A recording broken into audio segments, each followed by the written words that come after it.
Tourism Indaba is the premium event for hotels and safari operators to display and woo buyers and travel agents. At a media briefing held at the Tourism Indaba, Tourism Minister Derek Hanekom, South African Tourism CEO Thulani Nzima, and independent broadcaster Bruce Whitfield discussed the state of tourism sector in South Africa. So if we just look at our tourism sector over the last 2 decades, it's really outstripped growth in all other sectors. In fact, the growth in tourism has outstripped the global growth in tourism. 2014 was quite a difficult year for many countries, especially African countries, and notwithstanding the difficulties, tourism grew. Tourist arrivals grew by 6.6% in 2014, and it continues to grow. And I think that's largely the result of the fact that we are simply a very, very attractive destination, and many stakeholders across the value chain have really responded well to this market opportunity.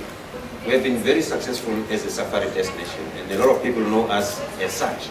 But we're beginning to have a different narrative about South Africa in terms of its value proposition to a tourist out there.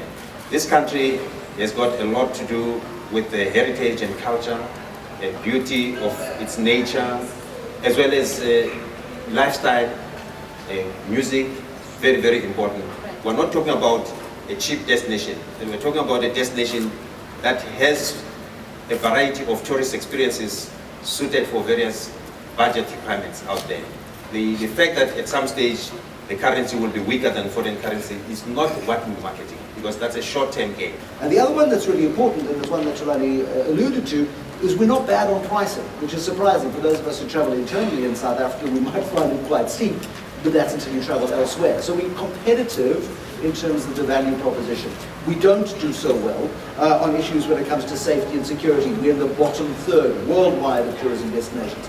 That's a big issue. Health and hygiene, we do badly. Not a great labour market in South Africa. And of course, the one where we score worst is about international openness. And this has got to do with visa regulations. And I think one of the issues why sentiment amongst the tourism industry, certainly the operators that you talk to, is negative right now, and that is by South Africa's insistence on pushing forward some quite draconian visa regulations, when the rest of the world seems to be bending over backwards to welcome tourists. I wouldn't go as far as calling them draconian. I'd say well-intended, because we need to look after national interests, but we also need, as the President said during his State of the Nation address, find the appropriate balance between tourism growth, facilitating ease of travel, and protecting our country's security interests.